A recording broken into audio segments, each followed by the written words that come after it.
हम लोगों ने देखा कि पिछले 5 वर्षों में लगभग 40 लाख लोगों को रोजगार बिहार में दिया गया।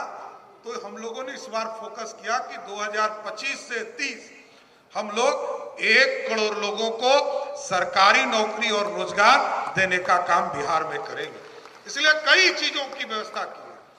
हम लघु उद्यमी योजना चला रहे हैं, उद्योग योजना के माध्यम से कई हम इंसेंटिव देने का काम कर रहे हैं।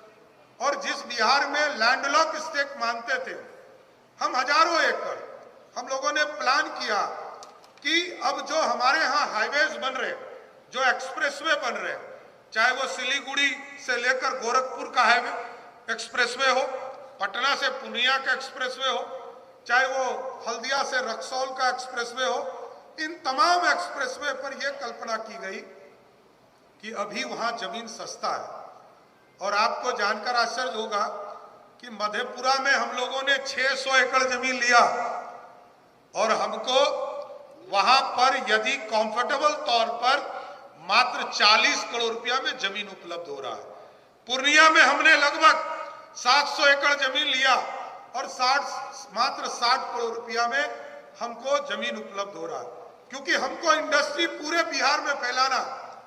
अभी हम लोग आग्रह कर रहे थे आदरणीय पीयूष जी से कि यहाँ पर हम लोगों को आदरणीय प्रधानमंत्री जी और निर्मला सीतारमण जी ने अपने बजट में बिहार में इंडस्ट्रियल कॉरिडोर दिया है, जिसको लगभग 1700 एकड़ में इंडस्ट्रियल कॉरिडोर हम लोग गयाजी में बना रहे हैं।